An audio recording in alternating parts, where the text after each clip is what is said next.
If you can master this one skill, your career will accelerate faster than you think. And no, it's not coding, not working extra hours, not grinding harder than everyone else. This one skill completely changed how I approach growth at work, and it's something I have learned from Mark Rapkin, the vice president of Facebook. It's the ability to have awkward but powerful conversations in your one-on-ones. Did you know 46% of employees say they don't get career support from their managers? And if you have ever felt like your manager is useless, you are not alone. Let's be real, most of us hate our one-on-ones. They feel like a joke. It's just another 30 minutes of pointless status updates or awkward silences, and we leave the meeting thinking, well, that was complete waste of time. In this video, I will show you exactly how to turn your one-on-ones from useless meetings to the most valuable conversations in your career. You can choose to go through all the Mark Rapkin articles and dozen more I have read, or you can stay with me and I will break it all down for you in a concise, easy to digest format. Hi, I am Sanchit Arora, SG2 at Uber, and let's get started. Let's be honest, most of us have walked into a one-on-one and thought, why am I even here? We sit down, give some updates, manager nods, say keep it up, and then nothing really changes. And it's not just you. No more than 10% of employees are happy with their one-on-one meetings. The worst part,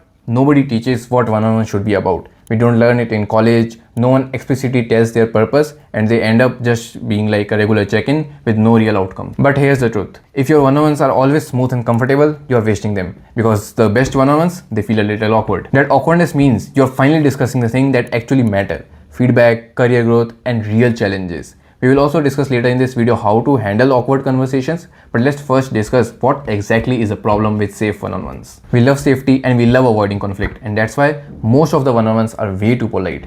People tend to avoid conversation that could be taken in the wrong way, so the conversation ends up being safe, vague, and neutral, which means nothing meaningful really gets said. What happens when your one-on-ones are too safe? First, they turn into nothing more than status updates, which could have just been sent as a Slack message. Second, you don't get a chance to have deep conversations about feedback, career growth, real problem and challenges you are facing. And these two combined means no real impact on your future.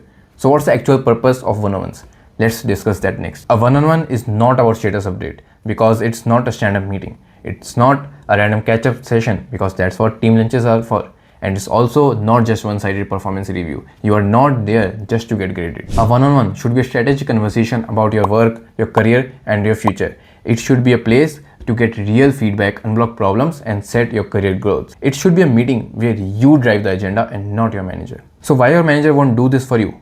Two reasons. First, your manager is not really a mind reader. If you don't ask for what you want, you won't get it. So if you don't steer the conversation, it will just stay surface level. Second, your manager is busy. They have multiple reports, projects, and leadership priorities. So if you're not proactive, you will just blend into the background. So you need to understand you are not working for a manager. Rather, the manager is a resource for you. They are not just your evaluator. They are a potential mentor and advocate. But they can only advocate for you if they know your goals, struggles, and strengths. So if you want to be noticed and grow faster, you have to make your one-on-ones valuable. Awkward one-on-ones are the best one-on-ones because avoiding awkwardness leads to staying stuck in bad situations, never getting real feedback, and letting small misunderstandings turn into major conflicts. On the flip side, the more awkward moments you embrace, the stronger your relationship becomes. It might feel uncomfortable in starting, but it builds deeper trust. Here's a quick test. If all your one-on-ones sound like everything's good, keep it up, or just projects update, and you never talk anything awkward at least once a month, you, my friend, are doing it wrong. Now let's talk about the 4 critical steps to turn the awkwardness into powerful conversations. Step 1. Come prepared.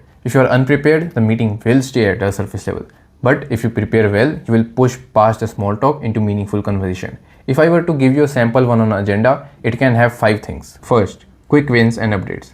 Yeah, things are going good. I was able to accomplish XYZ. Second, feedback. What's one thing I should start doing to be more effective? Third, roadblocks and support needed. Here's something slowing me down. How should I approach it? Fourth, performance expectations. Am I working on the right things and meeting expectations, or should I shift focus? Fifth, future and career planning. What big projects are coming up that I can contribute to? If I want to get promoted in the next cycle, what should I focus on? So you don't hear these questions often. That's why it's awkward. But that's also why it's worth asking. Step number 2, which is an optional step, is the letter grade hack. Most competencies are subjective, so managers struggle to give concrete feedback. If you ask, how am I doing? You will probably get you are doing fine. So instead of this, you can ask for a letter grade. So something like, if you had to rate my communication skills from A to F, what would it be?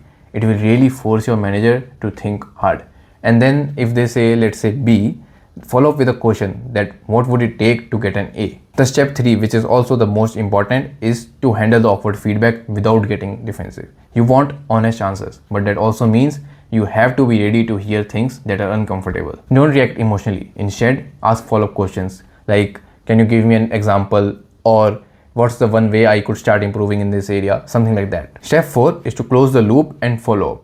End each one-on-one by summarizing the action steps. Say something like, so to summarize, I will focus on improving X and take on Y project. Sounds good? So put this all in your running one-on-one document. What is running one-on-one document? It's a document where after each one-on-one, you put the date and then the summary of everything that was discussed, including the future action items. And then if you want, you can also follow up in your next one-on-one. Say something like, last time you mentioned I should improve my communication in the meetings.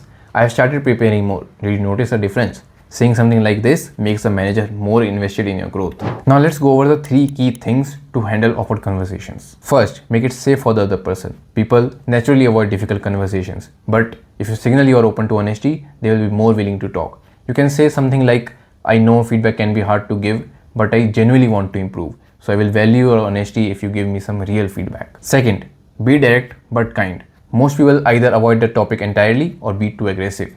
The key is to be clear but not confrontational. Let me explain this by giving you 3 examples. If you are having difficulty working with someone else, instead of saying they never listen to my ideas, say I have been struggling to collaborate with XYZ. Do you have advice on improving the dynamic? Or if you want to grow in your career, instead of saying something like why do others get more opportunities than me, say something like I want to contribute more. What opportunities should I be looking at? And if you want to give the feedback to manager itself, don't say something like you don't give clear directions. Instead, something like I would love more clarity on expectations. Would it be helpful if I send summaries after meetings? And the third key point is to focus on the future, not the past. So instead of dwelling on the past mistakes, focus on the future solutions. Instead of saying, did I do well on that project?